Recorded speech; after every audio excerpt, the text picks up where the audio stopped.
Bangsa dusun pada hari ini telah bersatu di bawah payung dusun, di mana pihak British banyak membantu nenek moyang kita yang telah berpecah selama berabad-abad bersatu kembali menjadi satu bangsa besar di utara Borneo. Satu tesis di tahun 1991 per 1992 ditulis oleh Hamidun Udin, memberikan maklumat menarik mengenai penyatuan dan perpecahan bangsa Tolinting di tahun 1200M, yang membawa kepada kemunculan bangsa dusun di zaman kolonialisme, hasil arsitektur kolonial.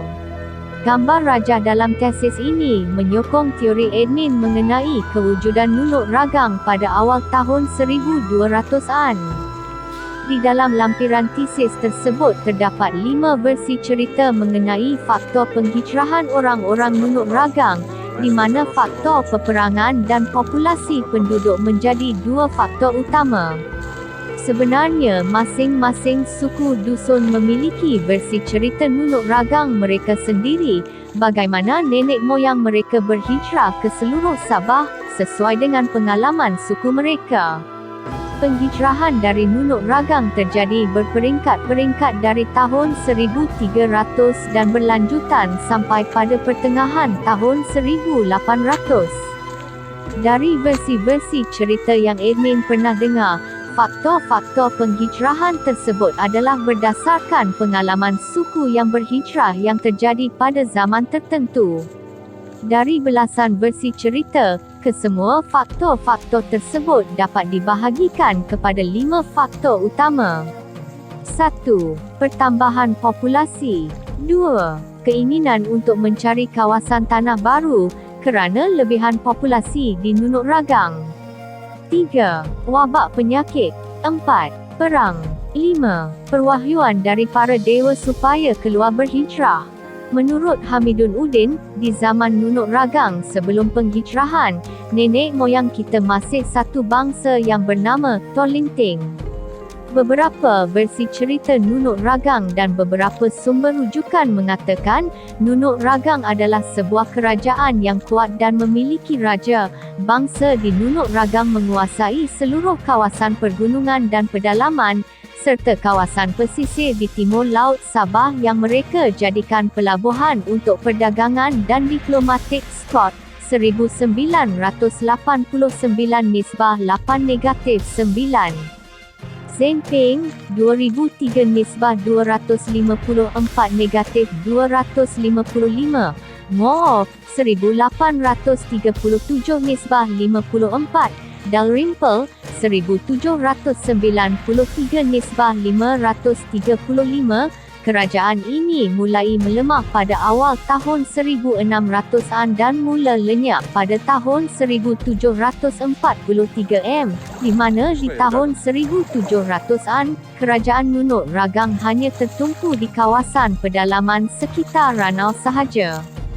Bangsa Tolinting Nunuk Ragang dalam sebutan dokumen China dari dinasti Ming disebut dengan istilah Tongwang, artinya bangsa pergunungan.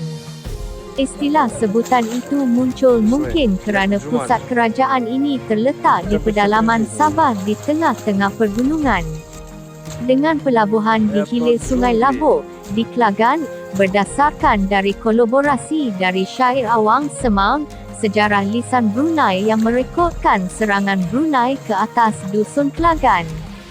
Menurut penulis buku Sejarah Keningau, iaitu Vincent S. Sabiah, istilah Tolinting berasal dari budaya bangsa Nunuk Ragang yang memiliki kebiasaan membunyikan isyarat kecemasan dari gong. Maka bangsa Nunuk Ragang dinamakan Tolinting. Vincent S. Sabiah yang juga tokoh dusun Gana dari Keningau mengatakan, ketika nenek moyang mereka yang awalnya disebut Tolinting berhijrah ke kawasan Tanah Rata di Keningau setelah berhijrah dari Nunuk Ragang, mereka mula disebut Tulun Gana, yang dalam bahasa dusun merujuk kepada Tanah Rata. Tolinting sebenarnya adalah sejenis rumput, dalam bahasa Melayu disebut rumput gajah, yang dalam istilah saintifik disebut Panicetum peperum amach. Jadi menurut pandangan Edmin, Kemungkinan besar nenek moyang kita menggunakan istilah Tolinteng sebagai nama bangsa, kerana rumput jenis itu tumbuh banyak di sekitar Nunuk Ragang. Maka nenek moyang kita menggunakan istilah Tolinteng sebagai imitasi karakter rumput Tolinteng, rumput yang bertumbuh lebat dan menguasai lanskap kawasan tanah rata. Demikianlah bangsa Tolinteng diharapkan menjadi bangsa yang besar. Sebelum dibukanya penempatan di Nunuk Ragang, kaum dusun pada awalnya berasal dari daerah pesisir pantai barat Borneo, di mana bangsa dusun kuno bertebaran dari pantai barat Sabah sampai ke pesisir Brunei dan Sarawak sejauh Igan di Sungai Rajang. Mengapa bangsa dusun kuno menyebar sejauh Sarawak? Ini merupakan first mass migration yang dari pengiraan admin terjadi sekitar abad 1 SM hingga abad 7 M. Dusun di zaman ini masih berbudaya maritim dan bergantung kepada laut untuk menyara hidup. Kerajaan terawal mereka disebut Upo atau Sabah, yang kemungkinan wujud di awal tahun 100 M, di mana historian seperti Gerini dan Munoz meletakkan lokasi kerajaan tersebut di Kinabatangan. Tapi dari kajian admin yang ditulis dalam paper akademik bertajuk Istilah Sabah dan Kinabalu di abad 2 dan 3 M, admin melokasikan lokasi kerajaan tersebut di pesisir pantai barat Sabah dengan pusat kerajaan terletak di Tawaran. Dusun secara tradisional menyebut Tuaran dengan Tawaran. Kerajaan ini kemungkinan terus wujud sampai tahun 1200-an sebelum lenyap. Ini berdasarkan dari bukti penghijrahan kerabat diraja dari kerajaan yang berpusat di Tawaran ke Lahad Datu, yang kemudian menghasilkan keturunan kerabat diraja dari kaum Bedaro. Cerita legenda mengatakan, lokasi istana negeri itulah letaknya istana kerajaan Sabah, yang dispekulasikan sebagai pusat kerajaan Upo atau Sabah kuno, di mana istananya diperbuat dari kayu bulian menurut cerita lisan. Tetapi menurut admin pusat kerajaan Sabah terletak di Tawaran, kerana Tawaran ada dalam rekod kuno sebagai pelabuhan dan kota utama di pantai barat Sabah. Misalnya tulisan Ibni Rustik pada tahun 903 M menyebut bahawa kota Tawaran menjadi rebutan Sriwijaya dan Tang sejak abad 7 M, kerana ia kota terkaya di Borneo, kerana menjadi pusat pengeluar kapur barus terbaik dunia ketika itu. Juga secara tradisional dari sastera Brunei, misalnya dalam syair Awang Semaun, pantai barat Sabah disebut secara tradisional sebagai Sabah. Kaum Dusunik, misalnya suku Bisaya, menyebut pantai barat Sabah sebagai Sabah. Istilah Dusunik yang merujuk kepada kawasan pesisir pantai, lawan dari kawasan hulu perbukitan. Setelah terjadi perang besar antara Poni dan Dayak Kajang yang berlanjutan sampai kepada Eliku, Melanau, menyebabkan kaum dusun kuno di Sarawak berhijrah ke Filipina yang dipimpin oleh 10 datu dan ke pedalaman Sabah, Nunuk Ragang, yang dipimpin oleh 9 datu. Mereka yang berhijrah ke pedalaman Sabah inilah yang mengasaskan penempatan Nunuk Ragang, atau lebih tepat menjadikan populasi Nunuk Ragang bertambah, kerana cerita lisan dusun mengatakan, Nunuk Ragang sudah diasaskan sejak abad 7 M. Tarikh penghijrahan ini adalah sekitar tahun 1212 M, tetapi tidak bererti tidak ada bangsa dusun di Sabah sebelum tahun 1212 M, kerana dusun yang menyebar ke pesisir Sarawak sejak abad 7 M ini jom penghijrah dari Sabah. Walaupun bangsa dusun kuno telah kembali membawa pasukan besar pada tahun 1222 M yang dipimpin oleh Datu Putih dan dua menantu Datu Pai Burong iaitu Datu Labau Dungun dan Datu Pai Beh, untuk menumpaskan Raja Makatunau ke Raja Tugau, serta menawan ibu kota mereka di Igan Shim, 2007 Nisbah 16. Tetapi bangsa dusun kuno tidak lagi kembali ke Sarawak, dan lebih bertumpu ke Sabah dan Brunei, di mana 95% populasi dusun bertumpu di Sabah. Inilah cikal bakal kepada revolusi kedua bangsa dusun, di mana kebudayaan baru muncul di Nunuk Ragang yang menghasilkan dua dialek besar iaitu Dusunik dan Paitanik, yang oleh ilmu linguistik merumpunkan keduanya sebagai Dusun Besar, Greater Dusunik. Bangsa Tolinteng di Nunuk Ragang kemungkinan bertutur bahasa yang sama pada awalnya, sebut saja bahasa Tolinteng, yang boleh kita sebut sebagai Proto-Dusunik Paitanik, iaitu bahasa dusun sebelum berpecah menjadi dialek Dusunik Paitanik. Setelah sekitar 100 tahun di Nunuk Ragang, perlahan-lahan terjadi penghijrahan yang berlanjutan hingga ke abad 19 yang disebabkan pelbagai faktor. 5 faktor utama yang sudah disebutkan di atas. Kelompok suku Tolinteng yang terakhir berhijrah adalah dari Tolinteng dari Wangsa Tontolobon, yang menjadikan ayam jantan sebagai totem mereka serta lambang wangsa mereka. Penghijrahan ketiga di Nunuk Ragang ini merupakan penghijrahan terbesar ketiga dan terakhir, di mana ia telah mengubah bangsa dusun dari sebuah nation yang disebut Tolinteng kepada suku-suku kecil. Penghijrahan fasa ketiga ini juga telah memunculkan dua dialek dusun, iaitu Dusunik dan Paitanik yang masih kekal sampai pada hari ini. Dialek Paitanik lebih popular disebut sungai atau dusun sungai, istilah yang dicipta di zaman British, sementara dialek Dusunik pula didominasi oleh penutur Central Dusun.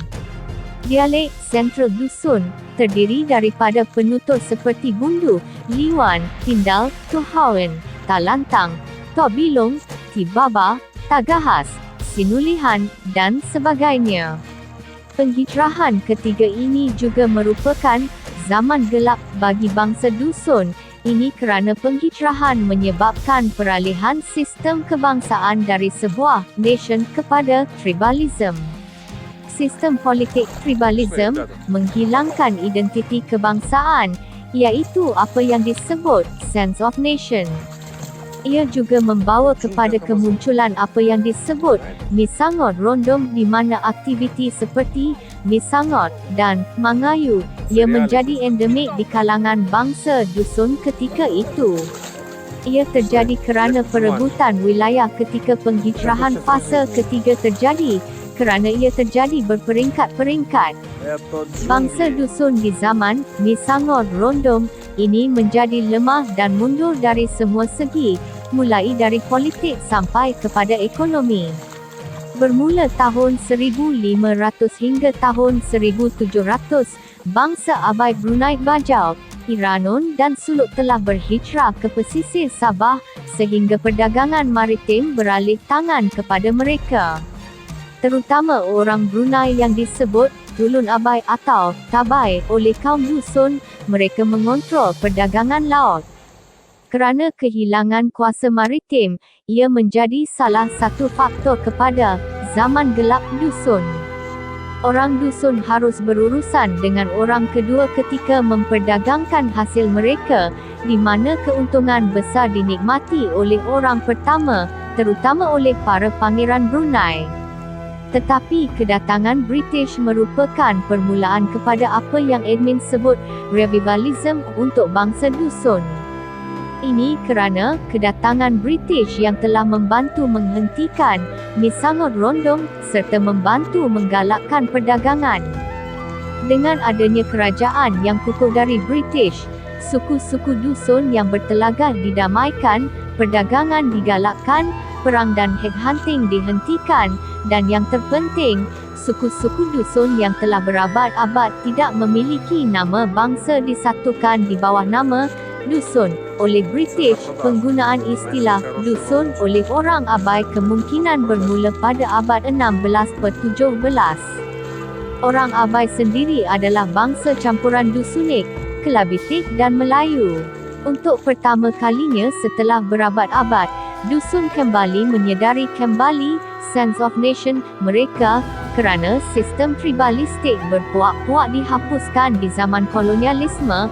Penyeragaman di bawah nama baru iaitu dusun dipakai dalam sensus rasmi Company British. Suku-suku dusun yang dulunya bermusuhan, mula merasakan mereka adalah satu bangsa dengan suku-suku yang mereka musuhi sebelum ini, berdasarkan dari linguistik dan budaya mereka yang sama dan serumpun. Inilah cikal bakal kemunculan bangsa dusun di zaman moden. Walau bagaimanapun, tribalisme kembali muncul pada tahun 1962 yang dimulakan oleh Tun Fuad, yang menyebabkan suku Kadazan mula menganggap diri bangsa tersendiri yang berbeza dari dusun. Di sinilah bermula ideologi Kadazanisme dan kemudian disusuli oleh Momogunisme, memuncak pada tahun 2016 yang akan kita bahas kemudian. Artikel ditulis oleh Dusunology, 24 Jun 2021.